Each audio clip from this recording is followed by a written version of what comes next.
Hey everyone. Today we're talking about a legend, a simple gray brick that, and I'm not exaggerating here, completely changed the world of gaming forever. We're going to dive deep into the incredible story of the Nintendo Game Boy. But that brings up the big question, right? How on earth did this humble little handheld with its blurry shades of gray screen not just compete with, but absolutely dominate its rivals? I mean, other systems were way more powerful. They had full color screens. So what was the secret? Well, let's find out. All right, first things first. To really understand why the Game Boy was such a revolution, we need to rewind a bit. Let's set the scene in the late 1980s, a time when the whole idea of portable gaming was kind of a wild west of experiments. You know, the idea of gaming on the go wasn't totally new. There was a thing called the Microvision way back in '79. It even had some cartridges, but it pretty much flopped. Nintendo itself, though, had already found huge success with its little Game & Watch devices.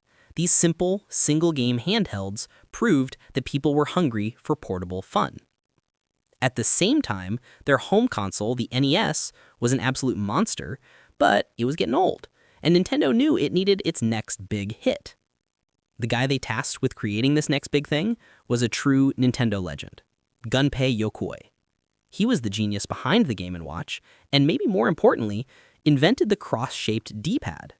You know, the one on basically every controller since? That was him. And his whole design philosophy was the key. Use older, well-understood, inexpensive technology in new, creative ways. That idea was about to change everything. So that brings us to the birth of the console itself. And if you had to sum up the entire philosophy of the Game Boy, it's really just two words. Less is more.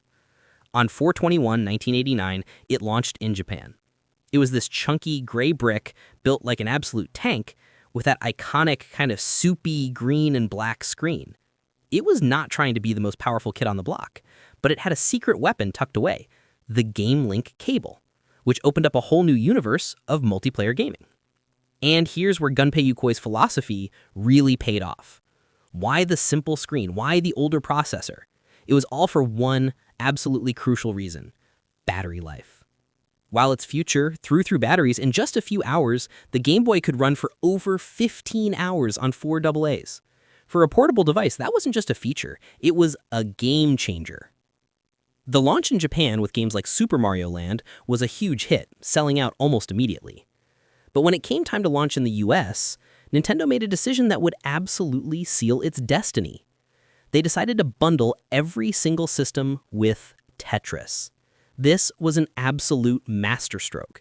It instantly transformed the Game Boy from just a kid's toy into a must-have gadget for literally everyone. Tetris wasn't just for gamers. It was this incredibly addictive puzzle game that moms, dads, even grandparents got hooked on. This one move get universal appeal.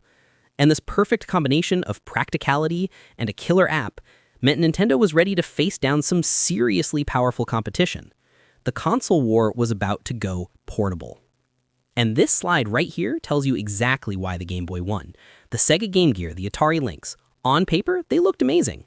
Full-color screens, much more powerful hardware, but they were expensive, they were bulky.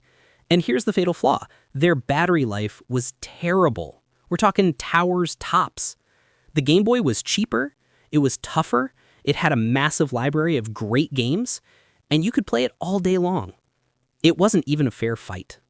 So years go by, and the Game Boy just keeps selling. But by the mid-90s, the hardware is getting seriously old, like 7 years old. You'd think it was on its way out. But then, something happened that gave it an unprecedented, unbelievable second life. In 1996, a pair of games called Pokémon Red and Green came out in Japan. It wasn't an instant explosion, it was more of a slow burn. But that slow burn was about to turn into a wildfire that would sweep the entire globe. The Pokémon effect was just staggering. It became the best-selling Game Boy game ever, and it completely revitalized sales for this aging console. The core idea, gotta catch 'em all, was perfectly suited for a portable you could take anywhere, and it made that old link cable absolutely essential for trading and battling with your friends. This wasn't just a game anymore, it was a full social phenomenon. Riding this massive new wave of success, Nintendo finally started to evolve the hardware, pushing the iconic brand into a whole new era. Over the years, we saw several new versions. The Game Boy Pocket made it smaller and gave it a much crisper screen, but the first really big upgrade was the Game Boy Color in 1998. It brought a 56-color display to the table, and crucially, it had backward compatibility, so it could play that entire massive library of original Game Boy games. Smart. But the true next-generation leap, the real successor we were all waiting for, finally arrived in 2001, the Game Boy Advance. This thing was a beast. It was a huge jump to a 32-bit processor, basically a Super Nintendo in your pocket. It had a new landscape design, shoulder buttons, and was still backward compatible. Then, in 2003, they released what many people think is the perfect handheld, the GBA SP. It had a slick clamshell design to protect the screen, a rechargeable battery, a beautiful backlit screen. It was everything we wanted. But all good things have to come to an end. After more than 15 years of dominance, Nintendo started to transition away from the iconic Game Boy brand. The very last device to ever carry that name was the Game Boy Micro. Released in 2005, it was this tiny, incredibly stylish little machine that only played GBA games.